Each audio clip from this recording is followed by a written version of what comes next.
We're back with another installment of Joan E Rotten, breaking it down the I Pet Goat 2 on some stuff you might not have thought of, but I did.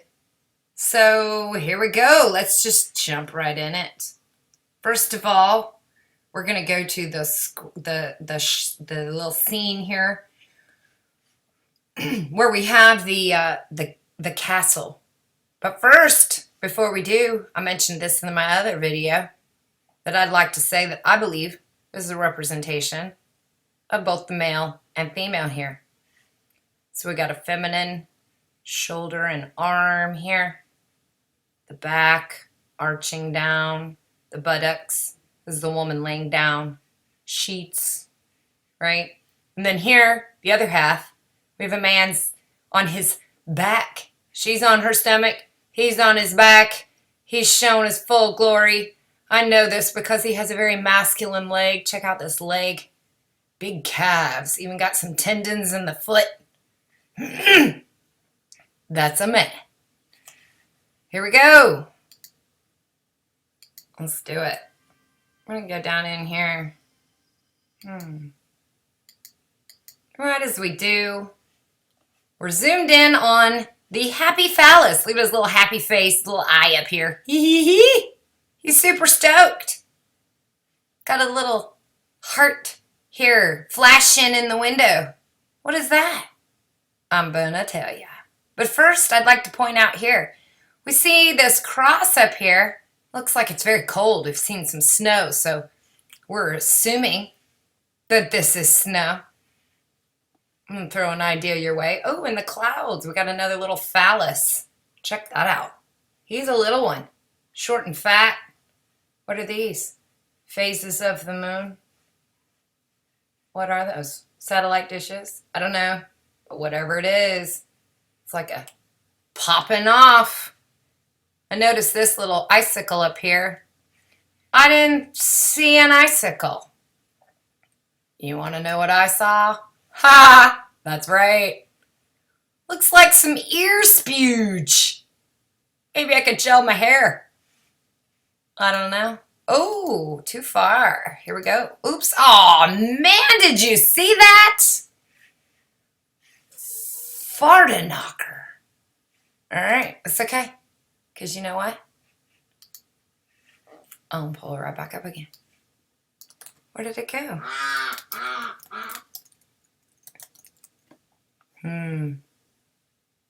You know what? Yeah, we'll just do that. I'll probably go to my history and stuff, but I want it from here it is. Yeah. I'm doing it straight from their channel. They get all the glory. To God be the glory over here. And the helio font. I didn't even close that, so I apologize. You know, that was an error, a user error. Okay. I'll go back for a second because we're going to look here. If you notice our little neon light, the neon light heart. Balloon animal heart. Yeah, looks just like a neon light. You know what that reminded me of? Where did I see that? I'll put it in here. Let's see. Here it is. Reminded me of this. Ooh. Got some things. Look. You think I'm kidding? Heart. Double heart even. Oh, that's on Jesus. That's also on the FBI pedophile website of icons to avoid. It's on our little Jesus and the I Pet Goat, but check it out. We got a little heart here. That's what I'm thinking. When I see that lit up heart, I think of the sex district. You do too. You didn't. You do now. You know now, right? Oops. Wrong one. Oops. Here we go. So there she is.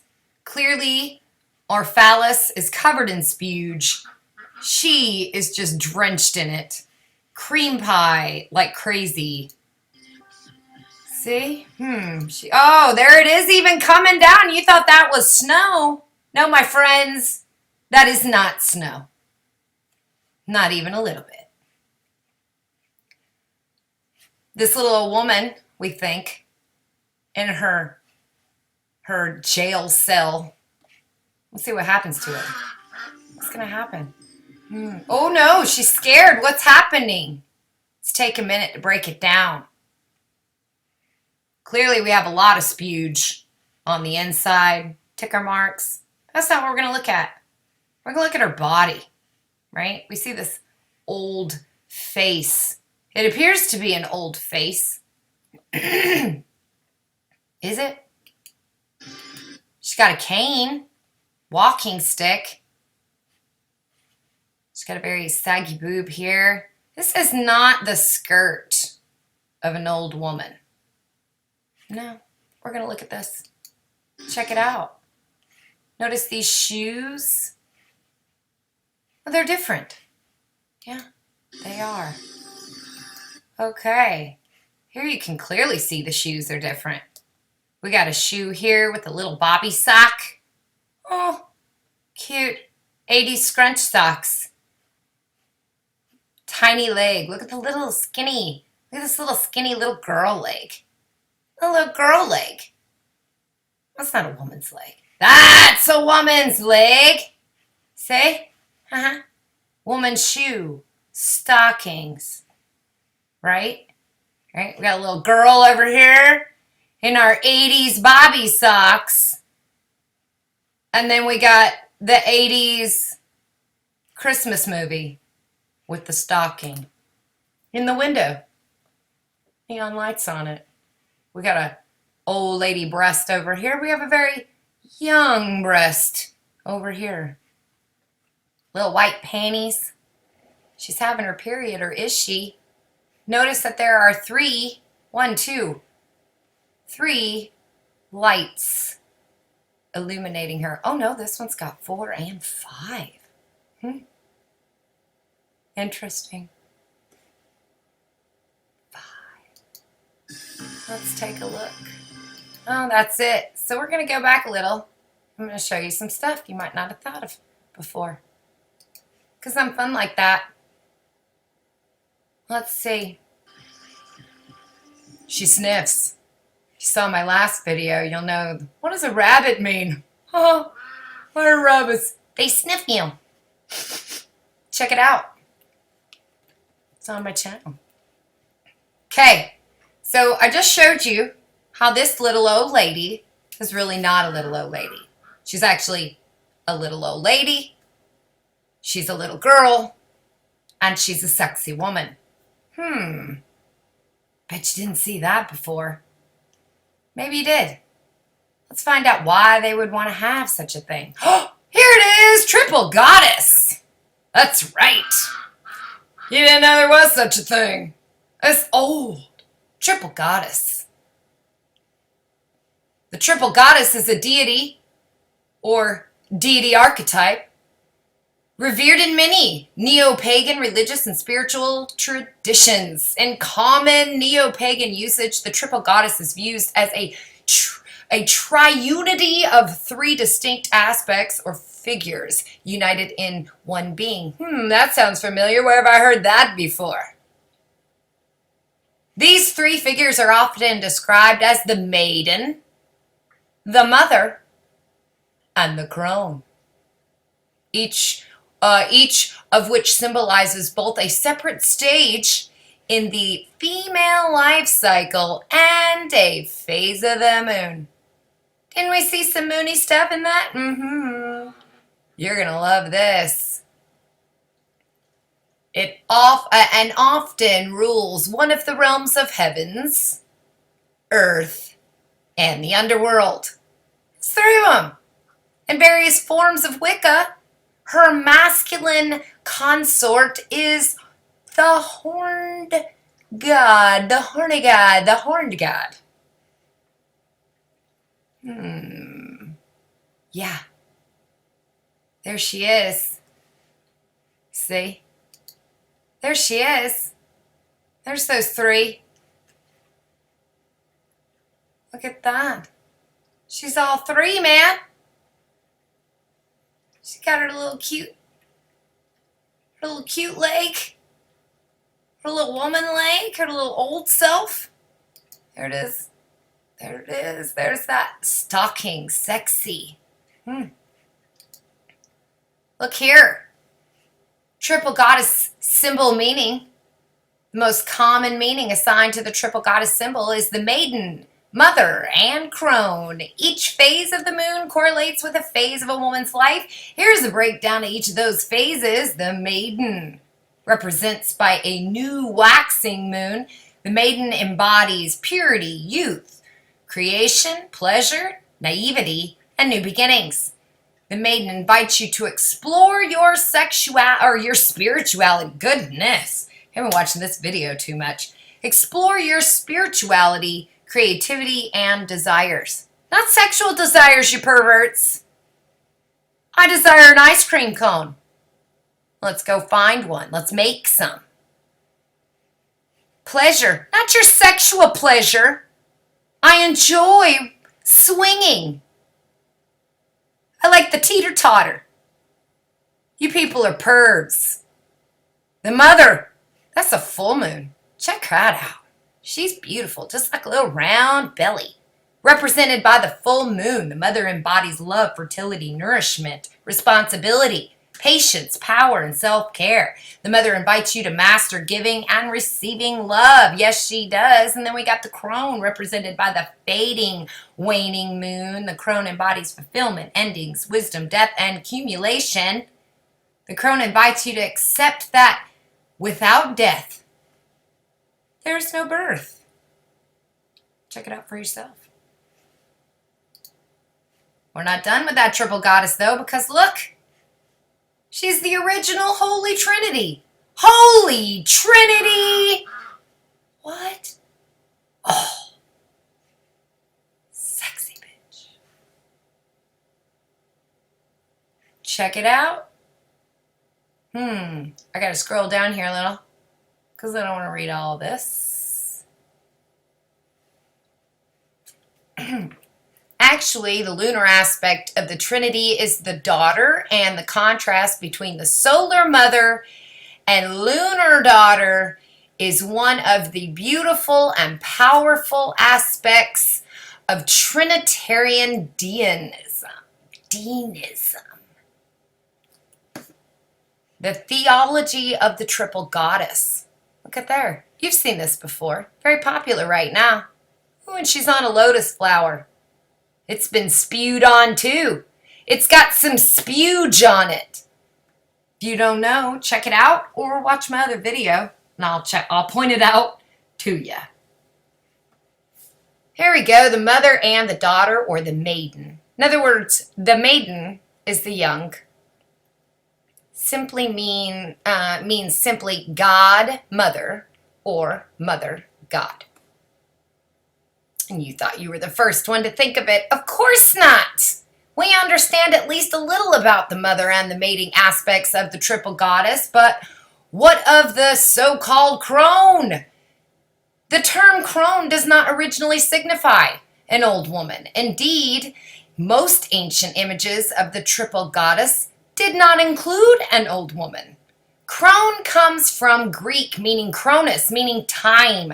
Thus, the significance of crone is identical to that of Kali, which comes from Sanskrit kala, meaning time. You guessed it.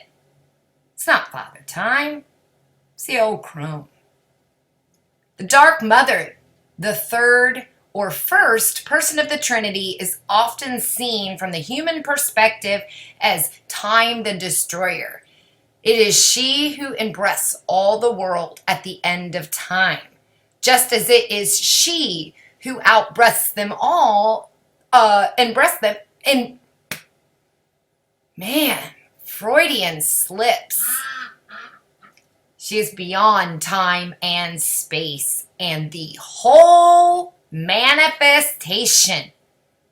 She's called dark because We, as mortal, time and space-bound creatures, cannot really conceive of her. And we call the stuff we don't know about called dark matter.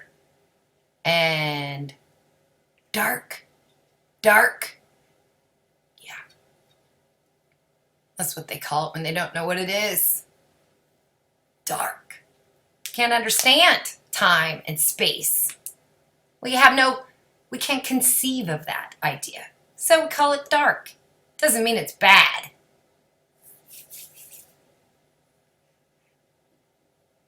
She is sometimes depicted as a very old woman, signifying her association from the human perspective with time and death.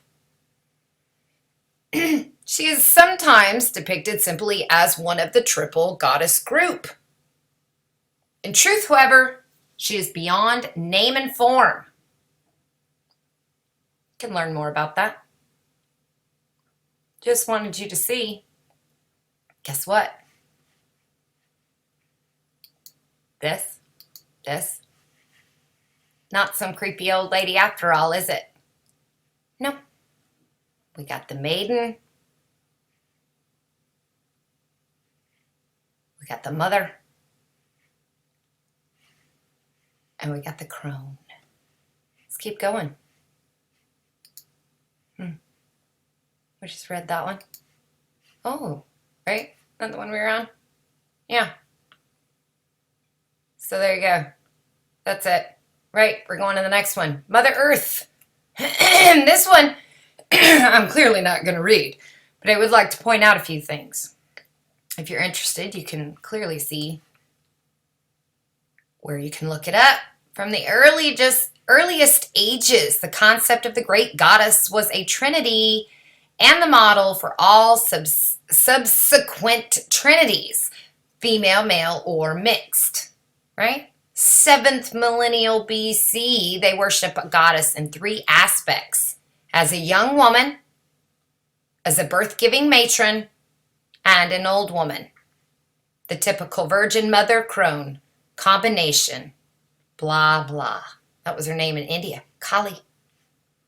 Guess what? Ireland's got a name too. It's called the Morrigan. I don't know. I can't really do an Irish accent, but hey, they got one too. Turns out Greece did. Yeah, Greece had a few. Among the Vikings, they had one too. Imagine that. The Romans. That was her names. Isn't that interesting? This trinity of women seems to be as old as the Father, Son, and Holy Spirit. Possibly older. Check it out. Oh, we already talked about Trinity. What was Trinity in The Matrix? You know this movie. Come on. Deity. Triple deity. Just thought I'd point this out. Wikipedia talks about the triple deity, where it come from.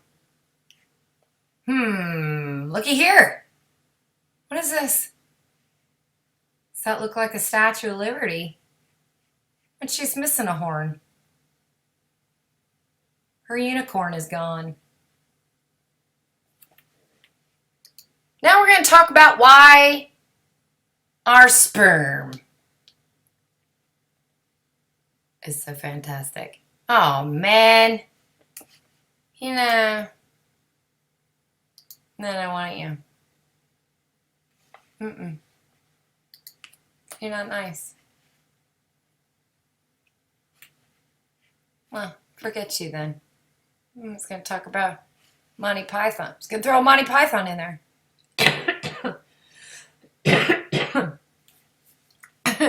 Don't worry. I got another one. What is semen? You thought you knew what it was. You know, in sacred sexuality. The word semen has a much deeper and profound meaning that the words are used in everyday language. Have lots of meanings. Its common usage, the word semen usually means the smaller. Oh, wait, there's a comma there. The smaller, usually motile male productive cell of most organisms that reproduce sexually. Yet this usage is relatively recent and ignores the true importance of the word. Well, let's see what that is.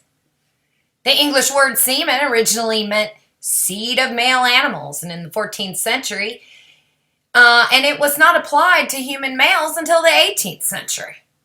It came from the Latin semen, seed of plants, to sow. The Latin goes back to the Indo-European root. Gotta love those Europeans. Source of seed, disseminate, season, seminar, seminal. And you're gonna love this one. The word seminary, used for religious schools, is derived from, you guessed it, semen, and originally meant seabed. But as we all know, the Bible's told us so. Mankind, the devil, mankind love to pervert everything. So now you see, it's got a lot of deep stuff, has nothing to do with spuge originally. You wouldn't know that now. We've perverted it. We've taken a word and we've made it disgusting. And then we've jizzed it all over the walls of our castle. Weird. Sperm. Thought this would be fun. How do you say the word sperm? How do you pronounce that word? If you were British, if you're European, how would you say it? Or British. You should be British. How do you say it? Spam. Spam. Here, let me turn it up for you. Can't hear that. I love it. Sperm. Spam. Spam. Spam. Spam. Makes me think of something. Sperm. Sperm. Spam. Oh, that's right. Makes me think of this. What do you mean? I don't like spam! Spam. I don't like it either. Spam. Yeah, I don't like it either. I don't like sperm and I don't like spam. Both disgusting. Go back over here. I pet goat. We're going to take a look at a couple other things before we get to the end here, because I wanted to note that it was interesting to me. She's locked up in this castle, and I got to thinking, there's a lot of things were locked up in castles. Fairy tales like to talk about princesses, young maidens being locked up in castles, women being locked up in the man-meat castle. So I decided to do a little digging. Oh, dang it, I did it again. Okay, I'm going to have to find it again. There it is. Man, hate when that happens. All right. We're going to go to Wikipedia again. Rapunzel. That's the most famous tower. So, whenever you think of a princess being locked up in the tower, you think of Rapunzel, right? Not the Disney version, because that one's dumb. No, we're going to go back to the great one, the old one, the beginning, the Brothers Grimm. You didn't know this. Or maybe you did. The plot. A lonely couple who want a child live next to a walled garden belonging to a sorceress. The wife, experiencing the cravings associated with the arrival of her long-awaited pregnancy, notices that some Rapunzel, or as it is translated to English versions of the story, rampion, growing in the garden and longs for it. She wants it so bad, she just stares at it. And I'm pretty sure one of the commandments says, don't do that. It's in there. Don't covet your neighbor's rampion, Rapunzel. Don't covet that stuff. Because this is what's going to happen. She refuses to eat anything else. And she gets sick. She becomes weak. She's probably puking her guts out. And that's why she wouldn't eat anything. And the husband, I wonder if rampion is something like would settle your stomach. It's curious. I'm going to have to look that up. Oh, let's do it. What's rampion? Oh, wait, you know what? I bet it's on that page, isn't it? Rampion. Let's look it up. It's a wildflower cultivated as a vegetable. Well, this doesn't tell us anything about rampion. What's rampion used for? That's what we want to know. What's rampion used for? Well, let's see.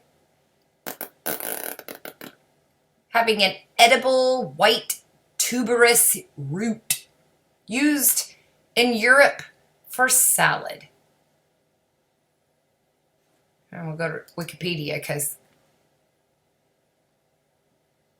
see, it's got to be used for something. What does it do?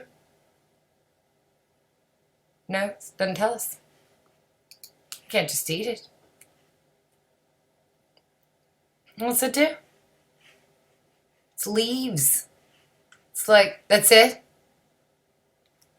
I mean, does it not settle your stomach or something? She's just wanting some lettuce? Is that really, that's kind of not right. What would you use it for? I don't know. If you know, tell me. If not, sounds like she was just being a bitch. Sheesh. So what does her husband do? He's so loving. He doesn't want her. He begins to fear for her life. She's not eating. So one night, her husband breaks into the garden to get some for her. She makes a salad out of it and greedily eats it. It tastes so good, she wants more. Gimme, gimme, gimme. So her husband goes to get some more for her. Thou shalt not steal. Why didn't he just ask the lady? Why didn't he just knock on her door and be like, hey, my wife would like some of your rampion. I can't give you any. Well, what if I was to pay for it? I don't need any money, but I do need someone to chop me some wood. Man, people are selfish. See? Fairy tales were to tell you how to behave. You didn't know that, did you? So he goes and gets some more, scales the wall, but this time the sorceress catches him and accuses him of theft. He was indeed stealing. So, accusing and catches him in theft, thievery. He begs for mercy. Please, don't kill me. I'll give you my baby. I didn't really want the kid. I just wanted my grass mowed, but sure, I'll take the kid. She agrees to be lenient. Ha! Lenient. And allows him to take all the Rapunzel he wants. On the condition that the baby be given to her when it's born. Is she going to sacrifice it? Yeah, I've heard this before. Clinton Foundation. Desperate, he agrees. When his wife has a baby girl, the sorceress takes her to raise her as her own and names her Rapunzel after the plant her mother craved. She grows up to be the most beautiful child in the world with long golden hair.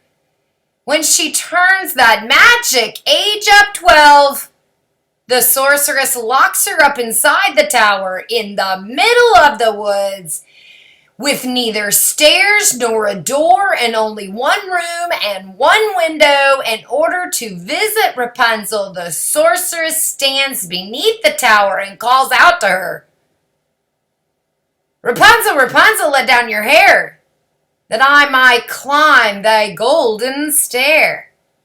Huh. She was the most beautiful child. She was so beautiful. And when she turned 12, what do little girls become when they turn 12? What's that? Did you know? What is it? What is it? Could it be? Yes, it is! They become little girls. They become fertile.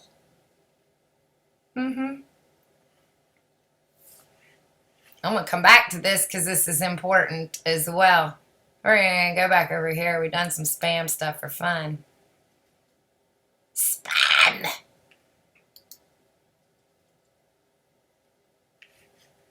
There we go. Go to our Rapunzel. So you get the idea, right? One day the prince rides into the forest. He hears her singing from the tower, and he's entranced by her ethereal voice. He searches for her and discovers the tower, but is naturally unable to enter it. He returns often, listening to her. He becomes obsessed with her. He's now stalking her. And so he watches.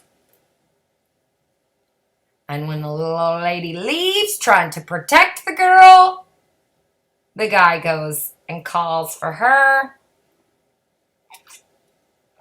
And what happens? Do you know the rest of this story? Hang on. Yeah, that's right. He goes up there. He deflowers her. When she does so, he climbs up there and they fall in love. Aw, isn't that cute? He eventually asks her to marry him, which she agrees to. She's 12. Let's not forget, she's a little girl. She's 12. He's a grown-ass man. Sickos.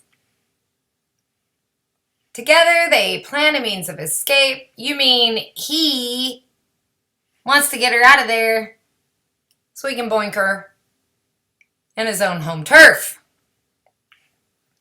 He will come at night, avoiding the sorceress, and bring Rapunzel a piece of silk, which she will gradually weave into a ladder so she can get down. Before the plan can come to fruition, though, she foolishly gives him away. Oh no, she tells on him because she don't want him in there. She innocently says that her dress is growing tighter around her waist. Could that be because he deflowered her? He took away her menstrual cycle? That 12-year-old girl has become impregnated. Yep. And so, there you go. And out of anger, she cuts off the majority of her hair and casts it down into the wilderness and casts her out into the wilderness to fend for herself. So she takes that beautiful hair, Samson, she cuts it off, throws her out. Didn't even let her keep her hair. See if he wants you now. Throws her out to defend for herself.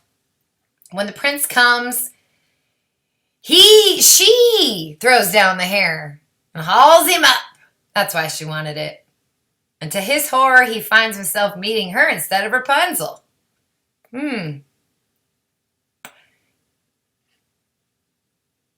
After she tells him in a rage that he will never see Rapunzel again, He leaps or falls from the tower, landing in a thorny bush. Although the thorny bush breaks his fall and saves his life, it scratches his eye and blinds him. He wanders through the wastelands of the country and eventually comes to the wilderness where Rapunzel now lives with the twins, Gemini, to whom she had given birth, a boy and a girl, a yin and a yang, a feminine and a masculine, a positive and a negative. One day, as she sings, he hears her voice again and they are reunited. Oh, when they fall into each other's arms, her tears immediately restore his sight. They're magic tears. He leads her and the twins to his kingdom where they live happily ever after. With the queen. God save the queen! In some versions, her hair magically grows back after the prince touches it, but forget that. Now you know why this is kind of interesting. So what's the story really about? Right? We did that. What's ramping? Oh, this, when I was thinking about that, it made me think of that. There's a light. There's a light. Huh? Ooh, look, there's Riff Raff. Peeking out of the window. He's peeking at you. The sex door. Heart. Go back here. I'm point out a couple more things and then I'm going to end it because I'm probably boring you. When she doesn't have her period anymore, it disappears.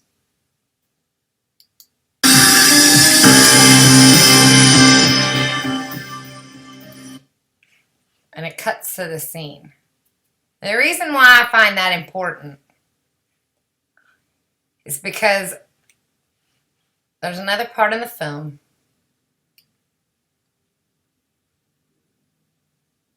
where I believe, there it is.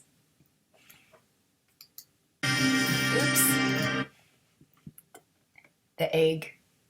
Remember the Matrix. We don't need women anymore. We can make babies in petri dishes. That's right. Have a good one.